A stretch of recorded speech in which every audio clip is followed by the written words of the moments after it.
नमस्कार। एस कुमार ज्योतिष में आप सबका स्वागत करता हूं। आज हम जानेंगे वृष लग्न की कुंडली में कौन सा ग्रह स्वामी शुभ फलदायक होता है और कौन सा ग्रह स्वामी अशुभ फलदायक होता है।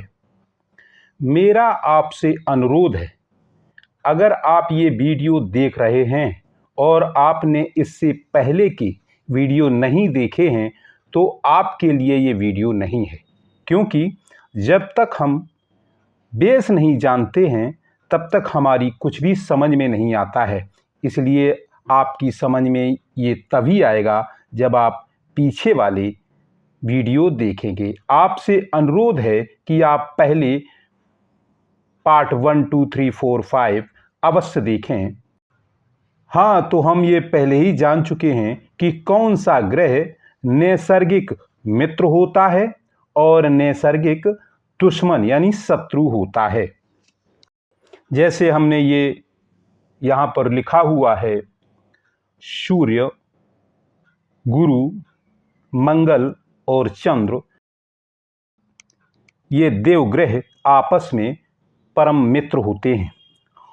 और ये जो दानव ग्रह हैं, जिसमें शुक्र, शनि, राहु और केतु, ये आपस में नैसर्गिक मित्र होते हैं। मगर ये जो देव ग्रह हैं और ये जो दानव ग्रह हैं, ये आपस में नैसर्गिक शत्रु होते हैं। और ये जो बुध ग्रह है, ये सूर्य और गुरु का मित्र है और चंद्रमा और मंगल का शत्रु है। ये हमने पहले ही वीडियो में बताया था। हमने पिछले वीडियो में आपसे कहा था कि कुछ ग्रह कुछ परिस्थितियों में सम, मित्र या दुश्मन हो जाते हैं, लेकिन कुछ लोगों ने कमेंट्स किया है कि उनकी ये समझ में नहीं आया है कि कौन सा ग्रह कब शत्रु हो जाता है, कब मित्र होता है। ये उनकी समझ में नहीं आया है, तो हम आपको थोड़ा बहुत स्पष्ट करने की कोशिश करेंगे, क्योंकि आपको सही समझ में आए ये मेरी जिम्मेदारी है। ज्योतिष में होता क्या है, जो ग्रह नैसर्गिक रूप से मित्र है वह तात्कालिक रूप से शत्रु हो सकता है। जो ग्रह नैसर्गिक रूप से शत्रु हैं तो वे तात्कालिक रूप से मित्र हो जाते हैं या शत्रु हो जाते हैं। हालांकि आगे हम पंचधा मैत्री, तात्कालिक मैत्री के बारे में जो वीडियो बनाएंगे तो उसमें हम आपको विस्तार से समझा देंगे। फिलहाल इसको थोड़ा समझने की कोशिश करते हैं। ज्योतिष के अनुसार सभी ग्रह, चाहे वो शुभ हों या अशुभ ग्रह हों, वे किसी ना किसी ग्रह से शत्रुता अवश्य रखते हैं और किसी ना किसी ग्रह से मित्रता अवश्य रखते हैं। किंतु शांत स्वभाव वाला चंद्रमा ही एक ऐसा ग्रह है जो अपनी तरफ से किसी से भी शत्रुता नहीं रखता है। चंद्रमा जिस बुध ग्रह से मित्रता रखता है, वही बुध ग्रह चंद्रमा से शत्रुता रखता है।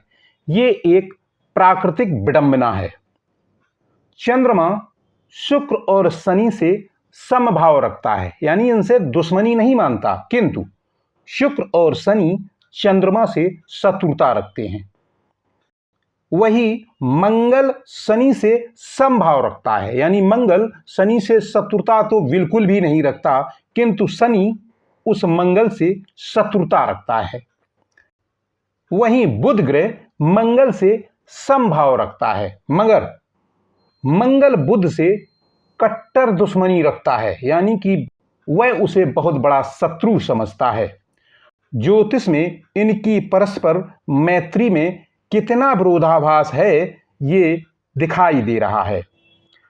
बुध व शुक्र दोनों बृहस्पति से समभाव रखते हैं, मगर बृहस्पति दोनों को, यानी बुध और शुक्र को, अपना शत्रु मानता है। हालांकि कुंडली में इनकी शत्रुता और मित्रता और समस्वभाव और समभाव बदलते रहते हैं।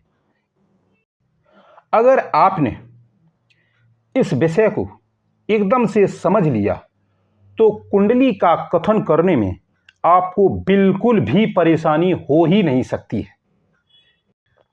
अब समझते हैं, यदि हमारी कुंडली वृष लग्न की है तो कौन सा ग्रह स्वामी कुंडली में शुभ फलदायक है और कौन सा ग्रह स्वामी अशुभ फलदायक है, इस चार्ट से समझते हैं। इस चार्ट के लग्न में 2 नंबर लिखा हुआ है, इसका मतलब है ये वृष राशि है। वृष राशि का स्वामी है शुक्र। तो अब इस कुंडली का पूरा कर्ता धर्ता यानी कि पूरा कंट्रोल शुक्र के हाथ में होगा, यानी कि हमारा व्यक्तित्व, हमारे शरीर की बनावट, रंग रूप कैसा होगा ये शुक्र ही निर्धारित करेगा। शुक्र यहाँ लग्न का स्वामी है और शुक्र यहाँ पर छठे भाव का भी स्वामी है, क्योंकि छठे भाव में तुला राशि है और तुला राशि का स्वामी शुक्र है।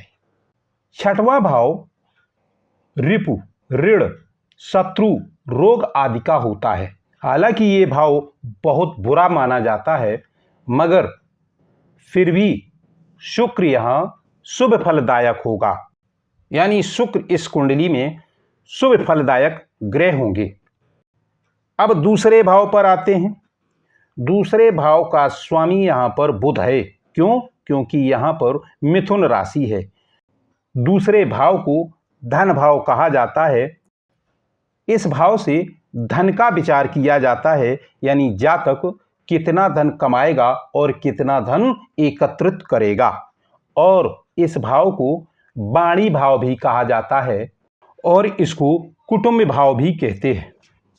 बुध यहाँ 5वें भाव का भी स्वामी है, यानी पंचम भाव का स्वामी है। इसे हम सुत भाव कहते हैं। पंचम भाव ज्ञान, शिक्षा, पुत्र यानी संतान आदि का भाव कहा जाता है। कुंडली में यह एक बहुत ही शुभ भाव माना जाता है। इसे त्रिकोण भाव कहा जाता है। ये तो हम पहले ही बता चुके हैं कि त्रिकोण भाव और केंद्र भाव कौन कौन से होते हैं। त्रिकोण भाव और केंद्र भाव के स्वामी हमेशा शुभ फलदायक ही होते हैं। प्रथम भाव, चतुर्थ भाव, सप्तम भाव और दसम भाव को केंद्र भाव कहते हैं। पंचम भाव और नवम भाव को त्रिकोण भाव कहते हैं। हालांकि प्रथम भाव को केंद्र भाव और त्रिकोण भाव दोनों ही कहा जाता है। तो पंचम भाव त्रिकोण भाव है और इसका पूरा अधिकार शुक्रदेव ने बुध ग्रह को दिया हुआ है। तो यहाँ बुध ग्रह भी शुभ फलदायक होंगे, क्योंकि शुक्र और बुध ग्रह आपस में परम मित्र हैं। तो शुक्र ने बुध को एक अच्छा घर दिया हुआ है, यानी अच्छा भाव दिया हुआ है। तो इस कुंडली में बुध ग्रह शुभ फलदायक ग्रह होंगे। अब आते हैं तृतीय भाव पर। इस भाव को सहज भाव, पराक्रम भाव कहा जाता है। इस भाव से बल, पराक्रम, धैर्य आदि का विचार किया जाता है। इस भाव में कर्क राशि है और कर्क राशि के स्वामी हैं चंद्रमा। हालांकि इस भाव को बहुत अच्छा भाव नहीं कहा जाता है।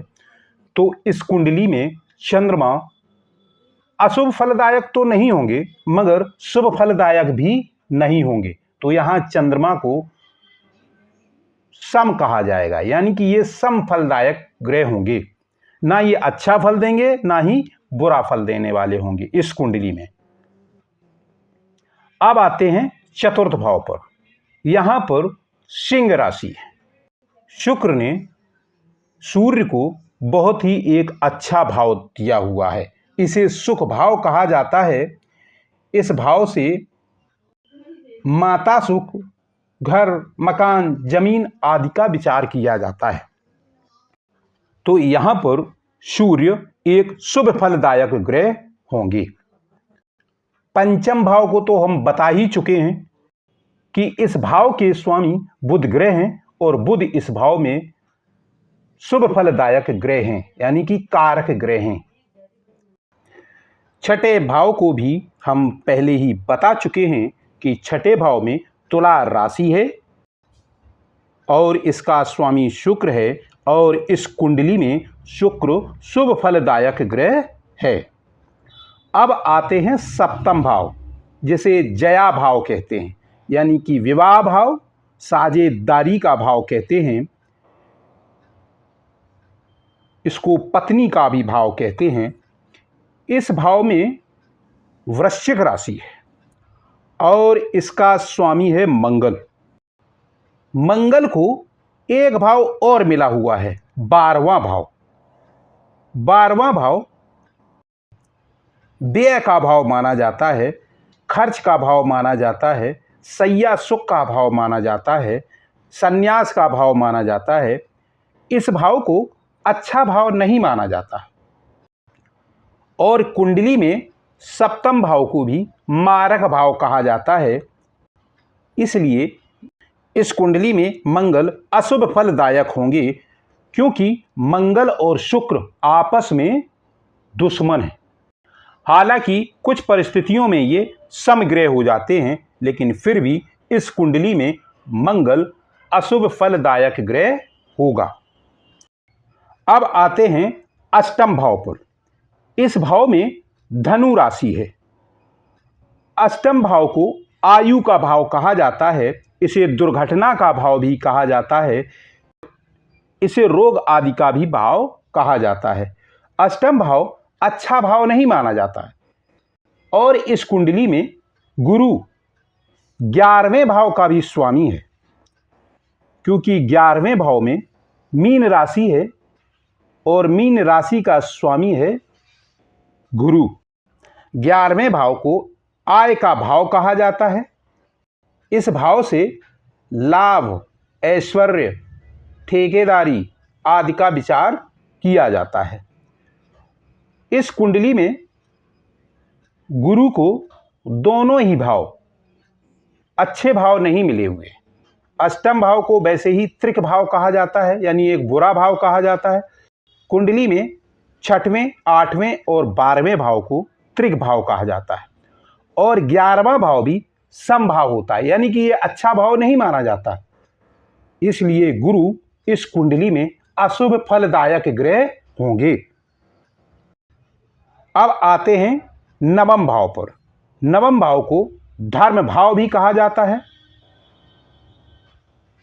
भाग्य स्थान भी कहा जाता है। इस भाव से धर्म, यात्रा, भाग्य आदि का विचार किया जाता है।